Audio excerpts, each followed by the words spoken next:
Good morning, everybody. Boker Tov.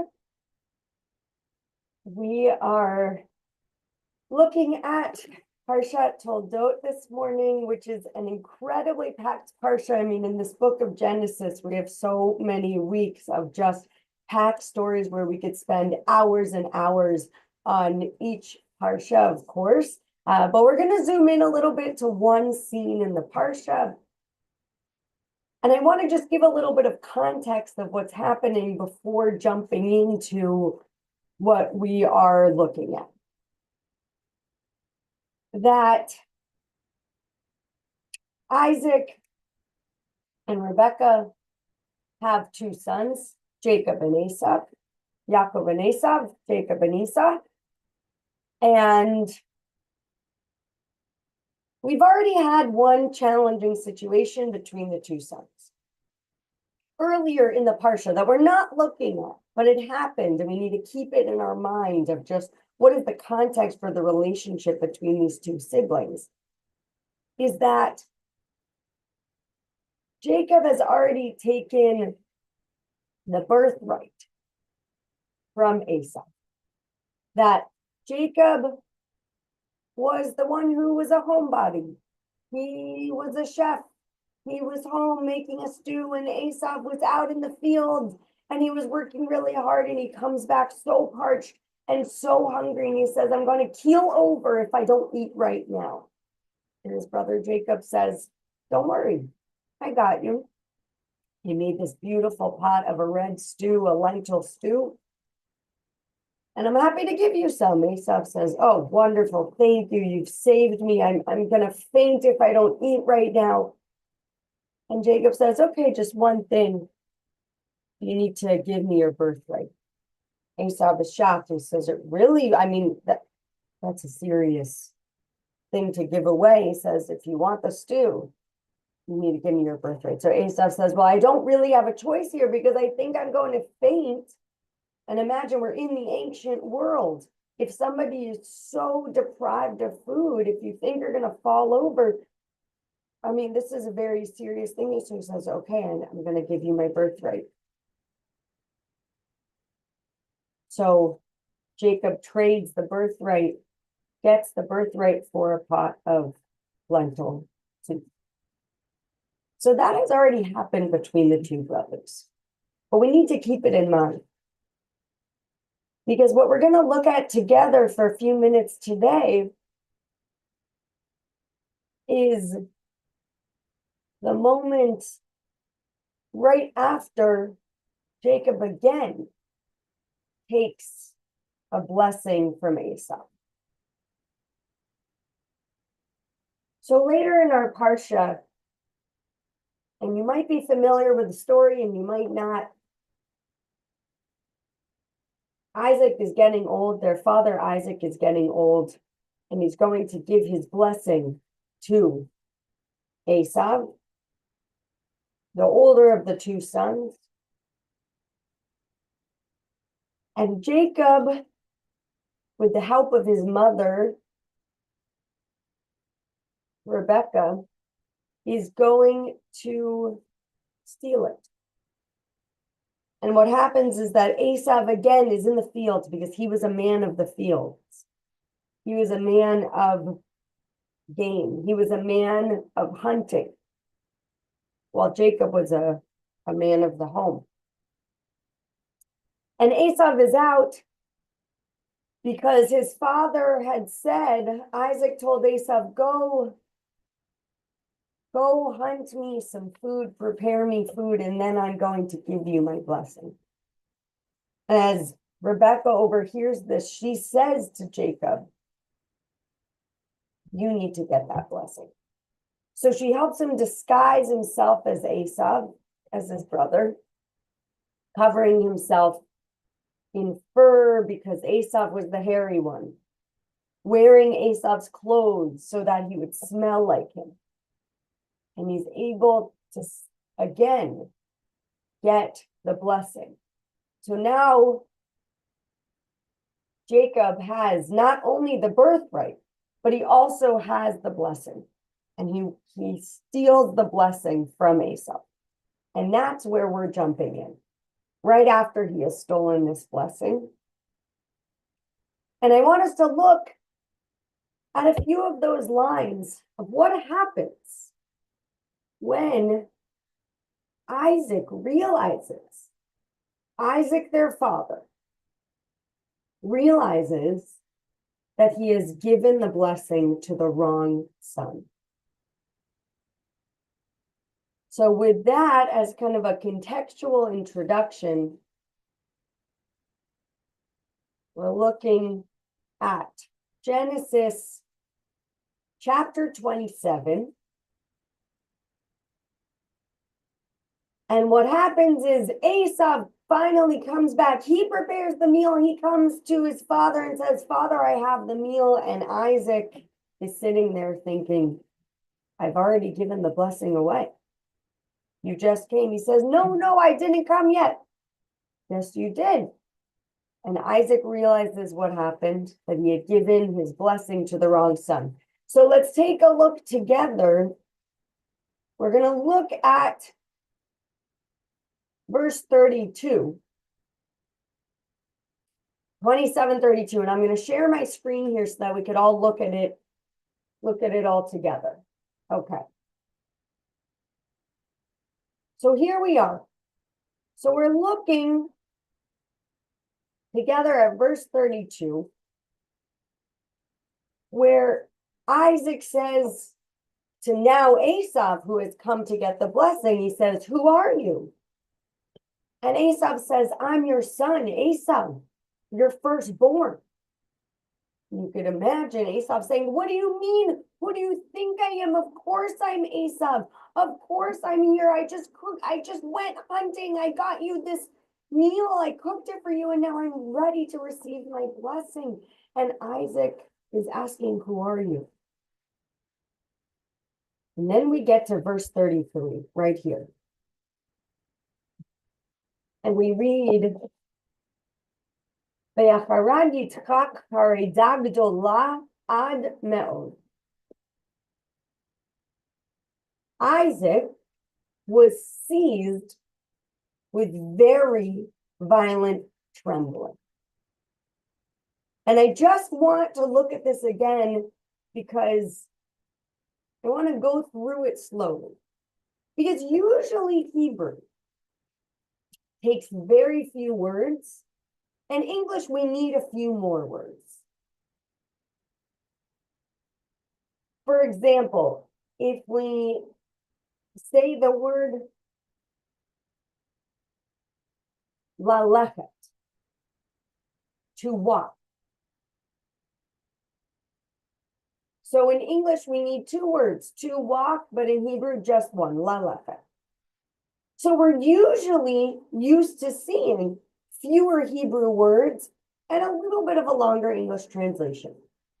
But here, we're seeing a very similar thing. Look how many words it takes the Torah to describe Isaac's reaction to what he has just done. Vayacharad. So he was almost seized with a tremble. Yitzchak, Isaac was taken over this tremble. Hareda gdola, a great trembling, a violent trembling. Ad me'od, very much. So it's like, not just he was taken over by trembling. He was seized with a very violent trembling, so much so. And we think, of course, this is serious. But we might also think, wait a second. This is not so normal for the Torah to use so many words to describe a feeling. Because not only is the Torah sparse with words, and we need to then open it up and interpret it and figure out what the Torah is telling us. Not only that, but usually the Torah doesn't tell us how somebody is feeling. So when it does, we kind of perk up and say, oh, this is something to look into. So I'm going to stop sharing. And I want to go through a few different ideas of what this could be and one major one. So number one, it's important for us to know that kareda, trembling, this can also be seen, and actually by different commentators and by the Ralbag, who is a 14th century commentator. He tells us that hine pachad, that this trembling was fear. Now, trembling is not necessarily fear. If we just heard the word trembling, yes, it could be fear. It could also be you could tremble with excitement. You could tremble with joy, that it is something that is a physical manifestation of what we're feeling. But our commentators are reminding us or specifying that this is a trembling of fear. So that's number one. We're seeing intense fear from Yitzchak, from Isaac.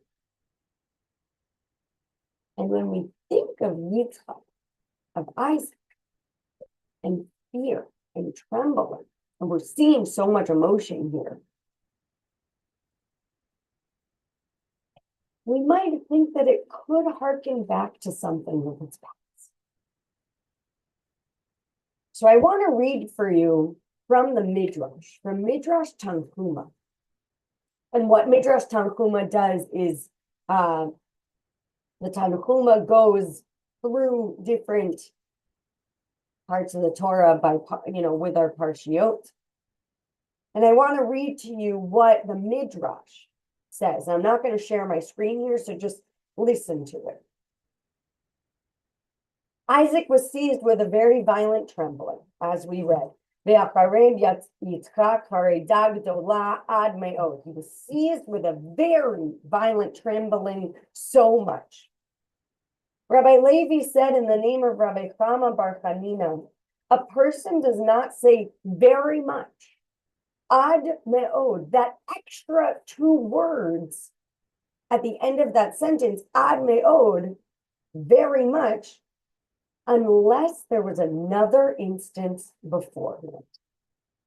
Unless there was another instance that this instance was connecting to, that Isaac was reliving, that whatever feeling he was feeling was similar to another time in his life where he also felt trembling and fear. So, what was Isaac's other trembling? And the Midrash tells us. The first was on Mount Moriah. For when his father bound him and took a knife to slaughter him, the Holy One was revealed above with angels. God opened the heavens. Isaac raised his eyes, saw the tremblings of the chariot, God's throne. He trembled and shook. So his first trembling, though we don't hear this in the Torah. This is why we need the Midrash. This is why we need the rabbis to fill in a little bit, to open up the story for us. What the Tanhuma is telling us, what the rabbis are telling us, is that when Isaac was bound at the binding of Isaac, at Akedat Yitzchak, the sacrifice of Isaac, when Isaac is strapped onto the altar, he experienced the first great trembling, which totally makes sense. The Torah doesn't tell us at all how Isaac experienced that episode before. There's no dialogue between Abraham and Yitzchak. There's no dialogue between Abraham the father and Isaac the son when Abraham almost sacrifices his son. And the Midrash, the rabbis here are picking up on that. They're saying, of course there was trembling that time. So here, and the Midrash says, and here he trembled even more so than the first time. There, because he saw God and the tremblings of the chariot and the angels, he trembled. So they're saying right before Isaac thought that he was going to be sacrificed, he sees God, he sees the heavens, he sees the chariot. But here, he's trembling again because Jacob took the blessing, because Isaac gave the blessing to the wrong son. And Isaac's trembling here was greater, even more so than the other trembling.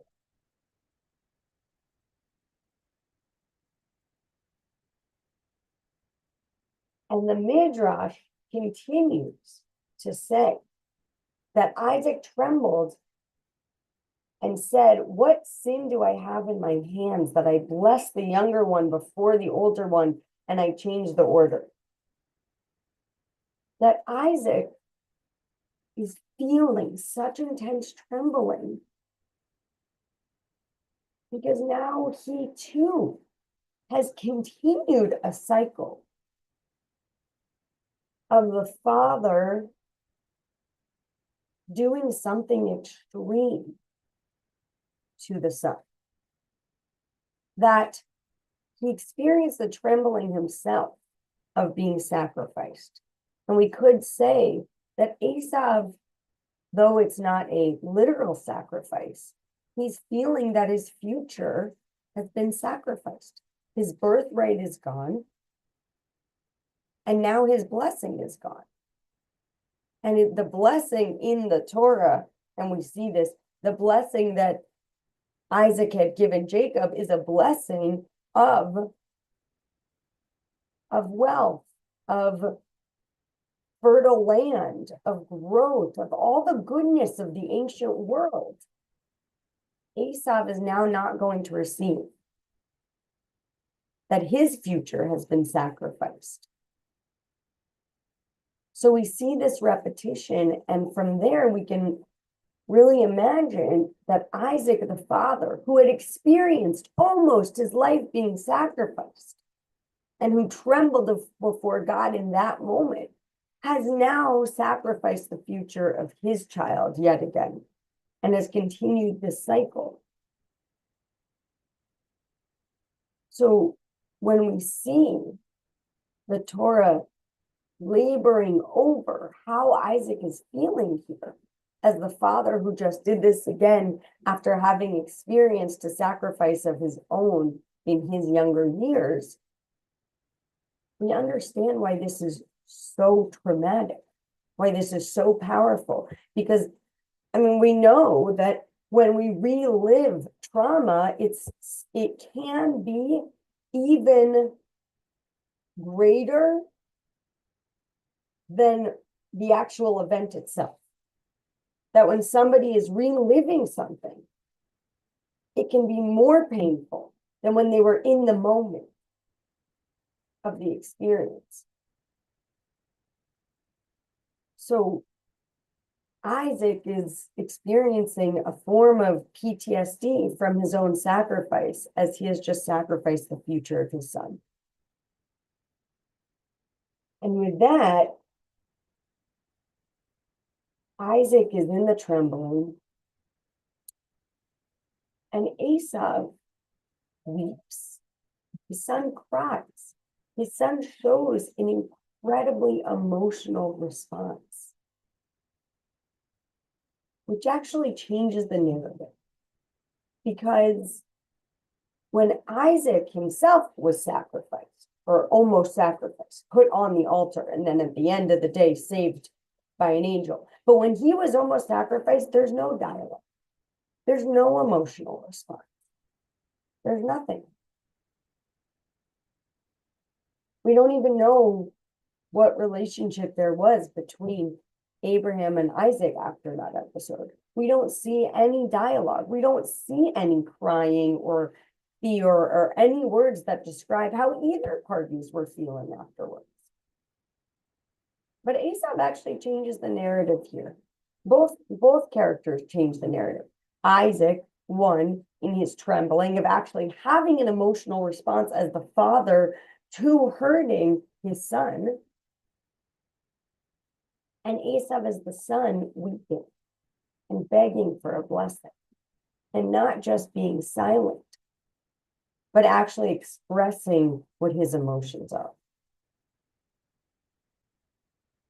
So in that, we really are seeing, on the one hand, yes, a repetition of the story, which we see again and again in the Torah, especially with these initial characters, the origin family of the Jewish people. We do see repetitions of things happening, almost sacrificing. But it's also important to notice where the difference is in each narrative. What can we learn from each narrative? And by Esau actually expressing his pain, and Isaac, his father, expressing his pain. One, they give each other the opening to express those emotions. But Esau actually is able to say, no, don't tell me there's not another blessing. There is another blessing. Find something that you can bless me with. That your trembling is serious and my weeping is serious. And don't tell me that you have just sacrificed away the entirety of my future, but rather find something that I too can be blessed with. So with that, we'll close. Hope this was a helpful, sweet nugget of just pouring into one small part of this week's Torah portion. Happy Thanksgiving, everybody. Good to do a little bit of learning before the holiday begins, especially a holiday that is focused on family. I know there are always many dynamics that come with Thanksgiving and a holiday meal, but may we be able to express our emotions to each other. May we be able to bless each other, to express gratitude, to share blessings with one another. And have a good week, everyone.